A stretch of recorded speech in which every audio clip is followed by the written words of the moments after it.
जय श्री कृष्ण। क्या है तैरते पत्रों से बने राम सेतु का रहस्य, जानकर आपके रूह कांप जाएंगे। जय श्री राम मित्रों, समुद्र की लहरों के बीच फैला हुआ एक अद्भुत पुल पत्रों से बना लेकिन रहस्यों से लिपटा हुआ है। इसे कोई रामायण का चमत्कार मानता है, कोई इसे प्रकृति की करामात कहता है और कोई इसे लुप्त हो चुकी सभ्यता की आखिरी निशानी मानता है। लेकिन सच क्या है? क्या सच में लाखों साल पहले श्री राम की सेना ने समुद्र पर यह पुल बनाया था, या फिर ये केवल एक भूवैज्ञानिक संरचना है जिसे हम अपनी आस्था से जोड़कर देखते आए हैं?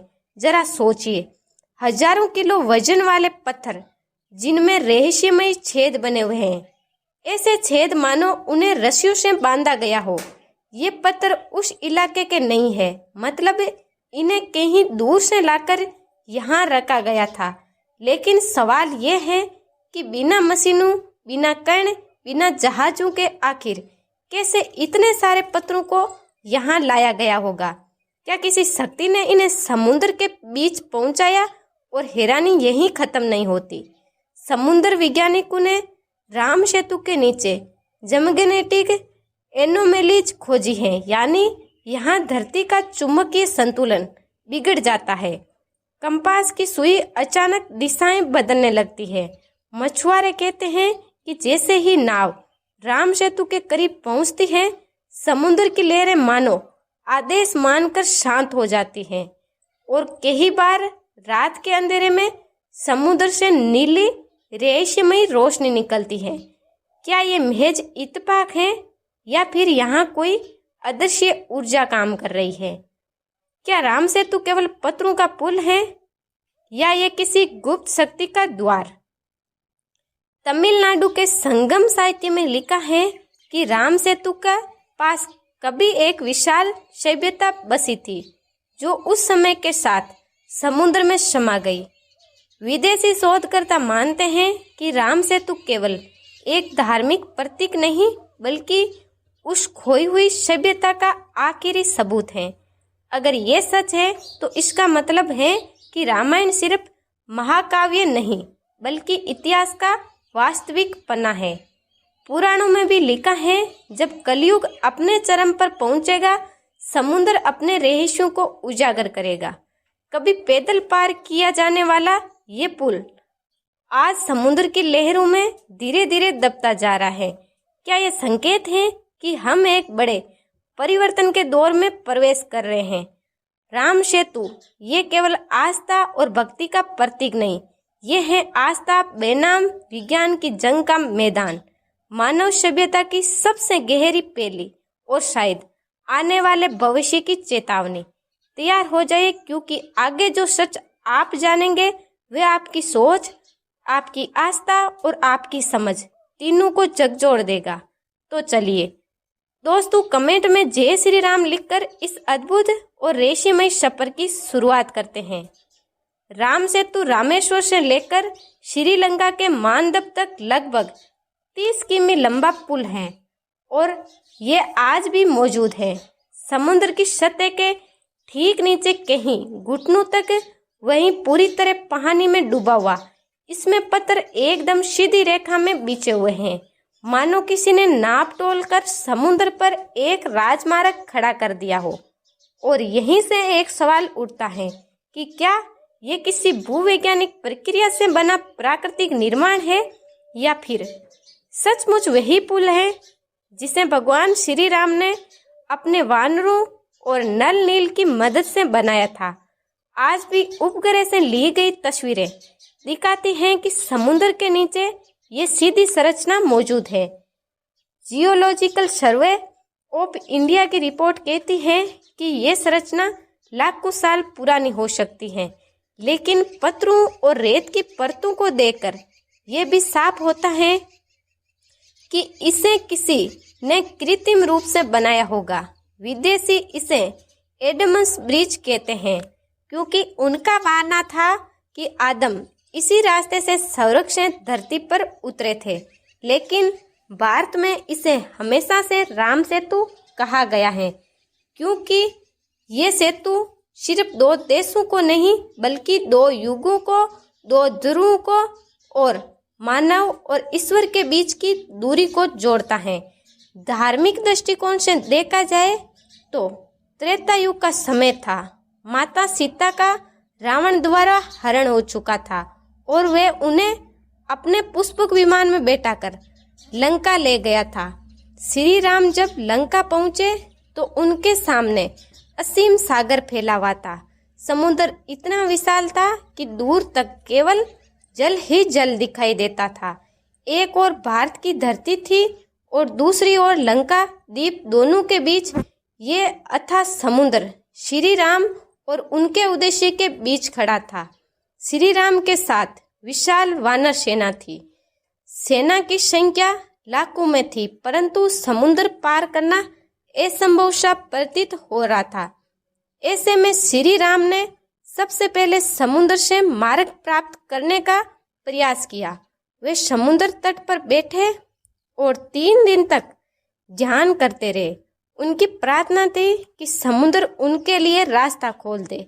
वे चाहते थे कि धर्म की रक्षा के लिए समुद्र सहयोग करे, लेकिन समुद्र मौन रहा। 3 दिन तक श्री राम प्रतीक्षा करते रहे, पर कोई उत्तर नहीं मिला। ये देखकर श्री राम ने निश्चय किया, यदि समुद्र मार्ग नहीं देगा तो उन्हें अपनी शक्ति का प्रयोग करना होगा। उन्होंने क्रोध में धनुष उठाया और प्रलयकारी बाण को संधान किया। उनका संकल्प था कि इस समुद्र को सुखा देंगे और सेना को रास्ता देंगे। श्री राम की आंखों में उस समय धर्म की अग्नि जल रही थी। तभी समुद्र देव प्रकट हुए। वे भय से कांपते हुए श्री राम के चरणों में आकर बोले, प्रभु मैं आपके अधीन हूँ, पर मैं अपने स्वभाव को बदल नहीं सकता। मैं सदा तरल रहूंगा, सूख नहीं सकता, लेकिन मैं आपको उपाय बताता हूँ। आपकी सेना में नल और नील नामक 2 वीर हैं। इन्हें ब्रह्मा जी का वरदान है कि वे जिस पत्थर को छूते हैं वे समुद्र में डूबता नहीं बल्कि तैरने लगता है। यदि आपके नाम से उन पत्थरों को समुद्र में डाला जाए तो वे स्थिर रहेंगे और इस प्रकार समुद्र पर पुल का निर्माण हो सकेगा। श्री राम ने समुद्र देव की बात सुनी और सहमति दी। तुरंत नल और नील को सेतु निर्माण का कार्य सौंपा गया। वानर सेना ने चारों ओर से पत्थरों और पर्वत के टुकड़े लाना शुरू कर दिए। हनुमान, अंगद, जामवंत जैसे बलवान योद्धा दूर के पर्वतों से विशाल चट्टानें उठाकर लाते। छोटे बड़े सभी वानर अपने अपने सामर्थ्य के अनुसार पत्थर ढोते। हर पत्थर पर श्री राम का नाम लिखा जाता और फिर उसे समुद्र में डाला जाता। जैसे ही पत्थर समुद्र में गिरता वे डूबता नहीं बल्कि तैरकर अपनी जगह पर स्थिर हो जाता। ये दृश्य अद्भुत था। सामान्य पत्थर पानी में डालो तो डूब जाता है, लेकिन श्री राम के नाम का प्रभाव ऐसा था कि पत्थर जल पर तैरता रहा। ये केवल कोई इंजीनियरिंग चमत्कार नहीं था, बल्कि आस्था और विश्वास की दिव्य शक्ति का प्रमाण था। 5 दिनों तक निरंतर कार्य चलता रहा। दिन रात वानर सेना ने बिना थके श्रम किया। धीरे धीरे समुद्र पर एक भव्य और विशाल सेतु खड़ा हो गया। ये सेतु लगभग 30 किमी लंबा और 3.5 किमी चौड़ा था। इसकी मजबूती इतनी थी कि लाखों की सेना एक साथ उस पर चल सकती थी। जब सेतु तैयार हुआ तो श्री राम ने सेना सहित उस पर चलना प्रारंभ किया। समुद्र की लहरें उस समय शांत हो गई, मानो स्वयं समुद्र भी श्री राम के पराक्रम और धर्म की शक्ति के आगे नतमस्तक हो गया हो। देवताओं ने भी आकाश से इस दृश्य को देखा और वानर सेना के उत्साह की प्रशंसा की। धार्मिक दृष्टिकोण से देखा जाए तो राम सेतु केवल पत्थरों का पुल नहीं था, ये विश्वास, भक्ति और धर्म की शक्ति का प्रतीक था। हर पत्थर ये संदेश देता है कि जब किसी कार्य में ईश्वर का नाम और आस्था जुड़ जाती है तो असंभव भी संभव हो जाता है।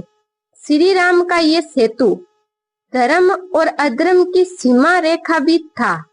एक ओर धर्म खड़ा था और दूसरी ओर अधर्म का साम्राज्य। जब ये सेतु बना तो मानो धर्म ने स्वयं अधर्म तक पहुंचने का मार्ग बना लिया।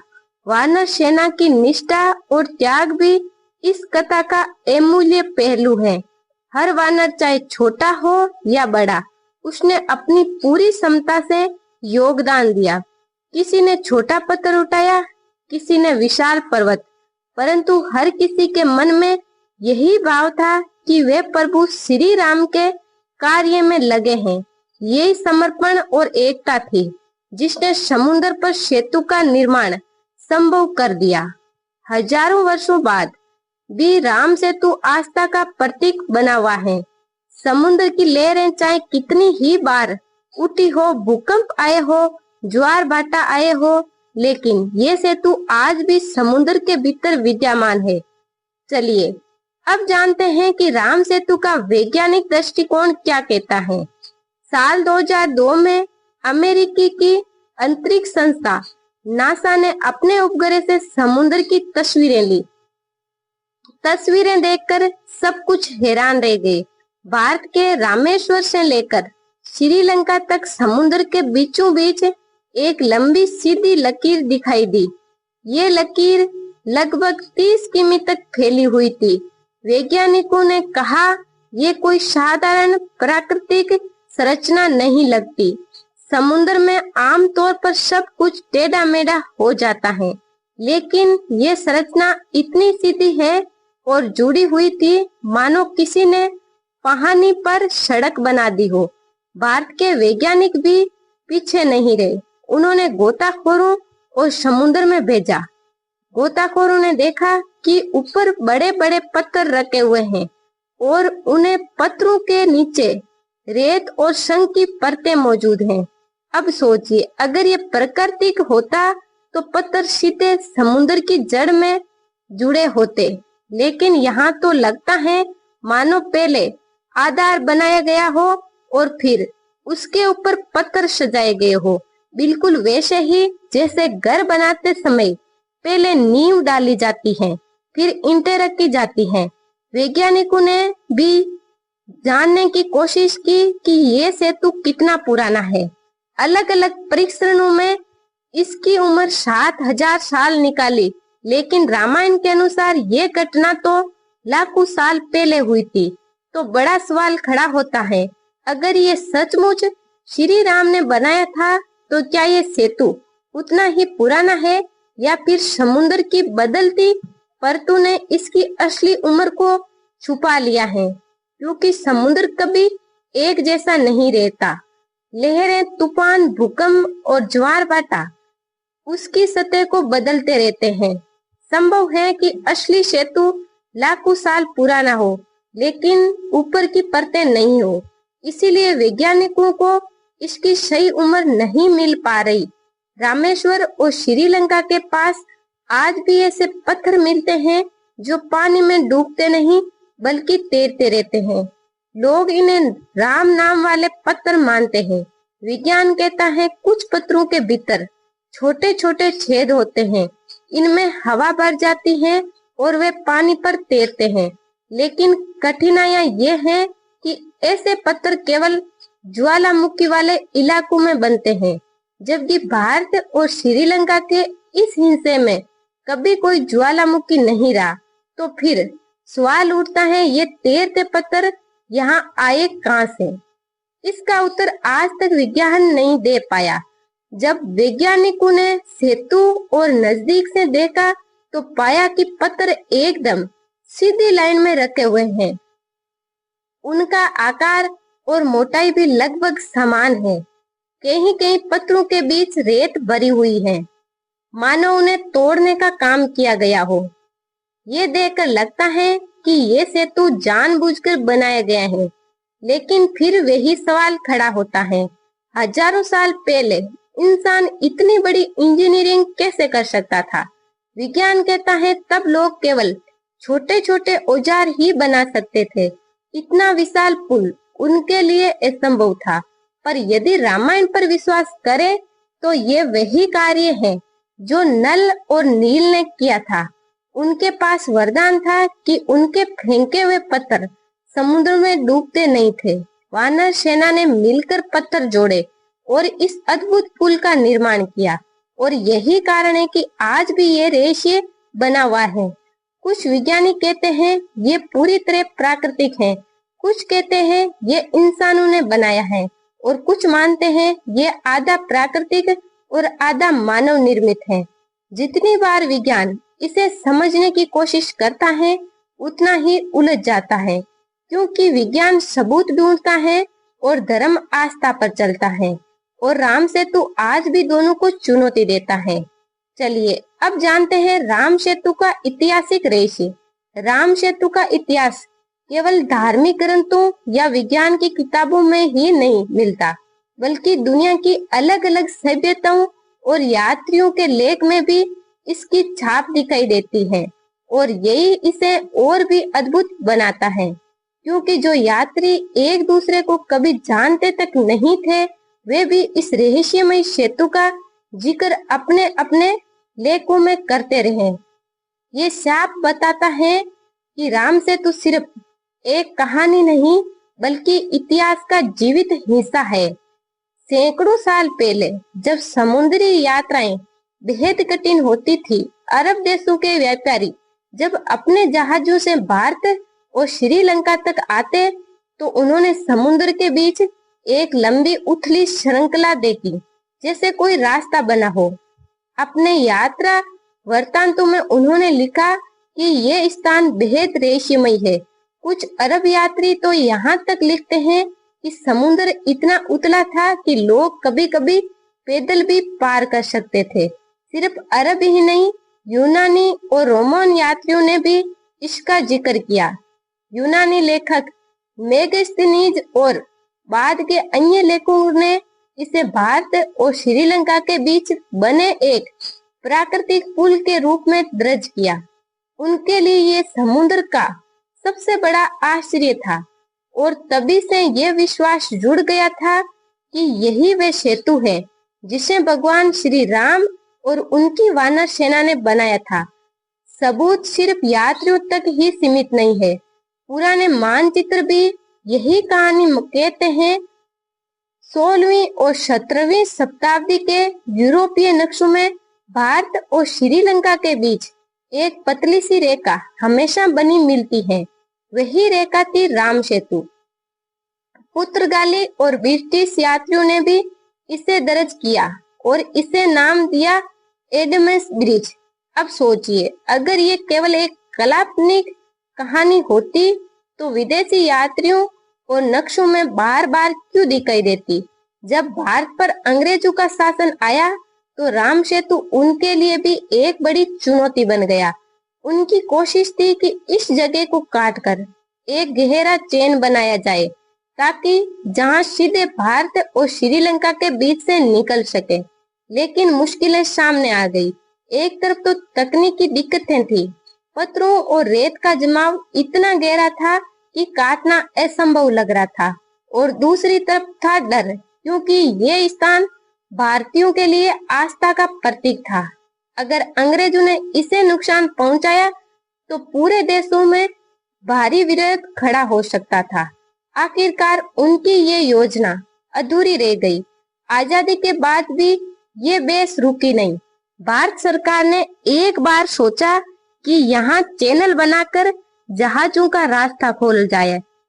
इसी योजना का नाम दिया गया राम सेतु समुद्रम प्रोजेक्ट। लेकिन हर बार जनता ने विरोध किया। लोगों ने कहा, राम सेतु सिर्फ पत्थरों की एक रेखा नहीं, ये हमारे इतिहास और आस्था का प्रतीक है। मामला अदालत तक पहुंचा।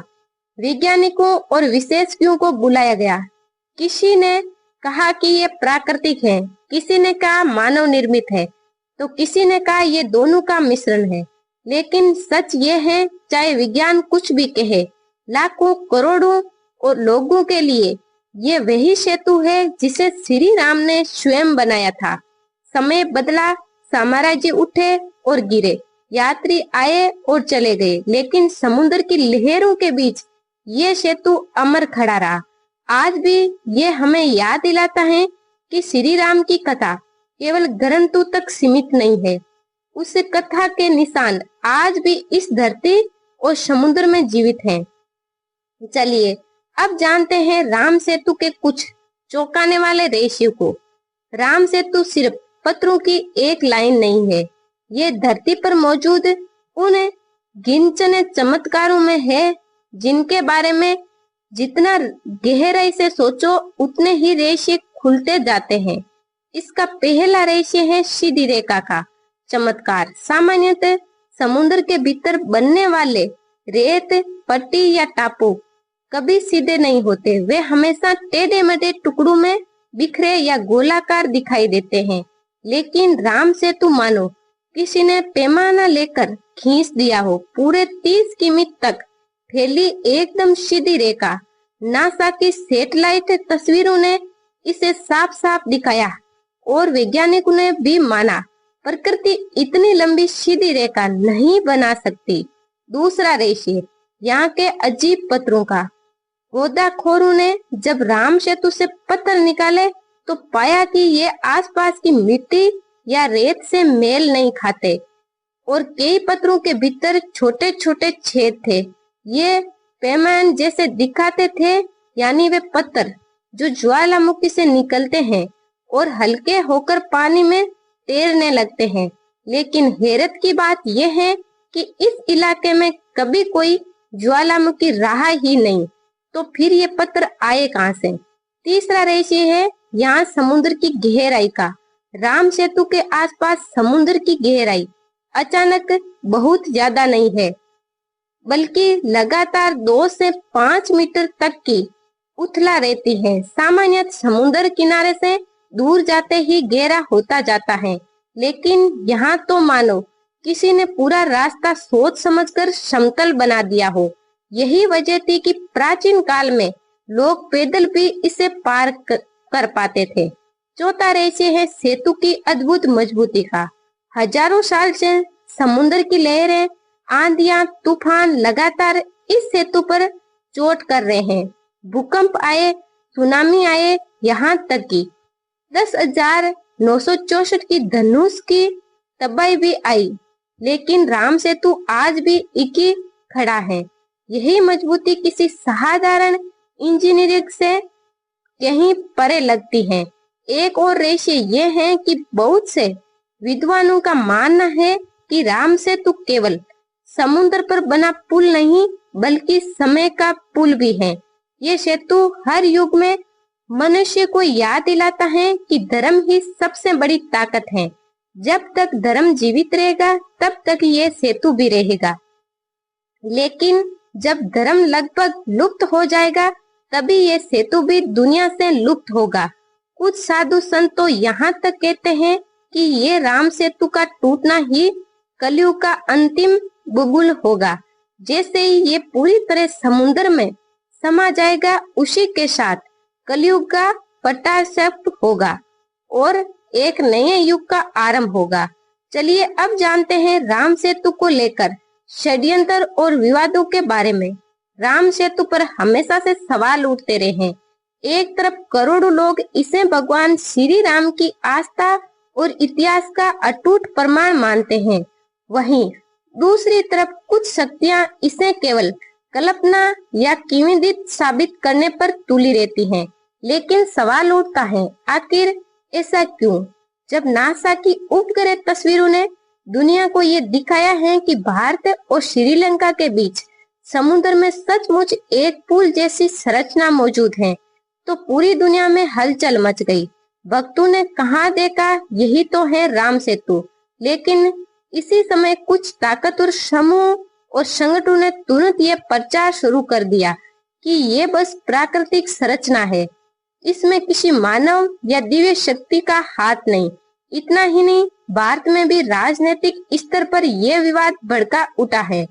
2007 में सरकार ने सुप्रीम कोर्ट में ये तक कह दिया था कि रामायण और श्री राम सिर्फ काल्पनिक पात्र हैं।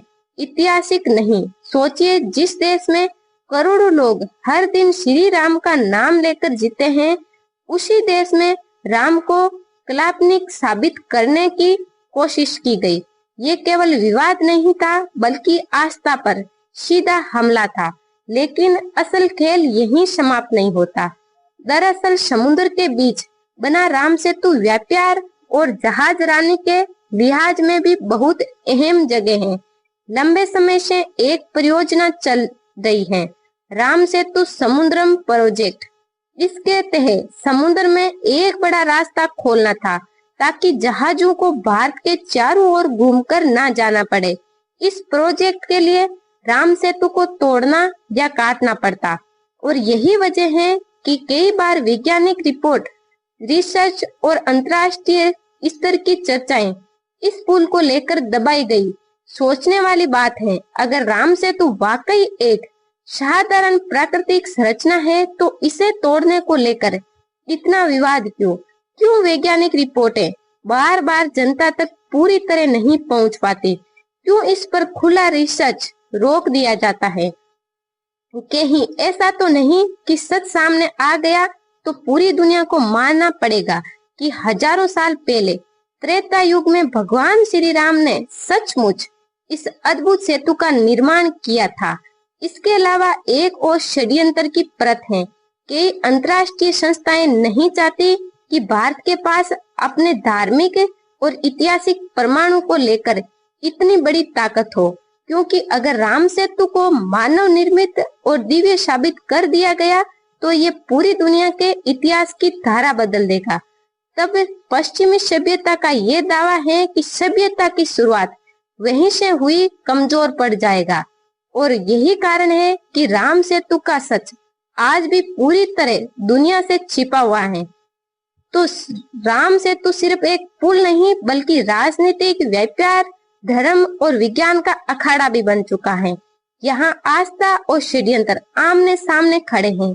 एक तरफ लोग कहते हैं राम सेतु तोड़ दो, ये बस पत्थरों की रेखा है। दूसरी तरफ करोड़ों लोग कहते हैं राम सेतु मत छू, ये हमारी आस्था और इतिहास का प्रमाण है। लेकिन असली सवाल यही है, क्या सच को हमेशा के लिए छिपाया जा सकता है, या फिर एक दिन राम सेतु खुद दुनिया को अपना रहस्य बता देगा? राम सेतु केवल पत्थरों का पुल नहीं, बल्कि हमारे विश्वास, सांस्कृतिक और सनातन धर्म का अमिट प्रमाण है। ये हमें याद दिलाता है कि जब इंसान का प्रयास और ईश्वर की कृपा साथ होती है तो असंभव भी संभव हो जाता है। ये सेतु हर युग में आस्था और विज्ञान दोनों को चुनौती देता है, और अब भी अपनी मोहन गवाही से हमें इतिहास का सच बताता है। हो सकता है कि एक दिन ये रहस्य पूरी तरह उजागर हो, लेकिन तब तक ये सेतु हर भक्त के लिए भक्ति और गर्व का प्रतीक बना रहेगा। जय श्री राम।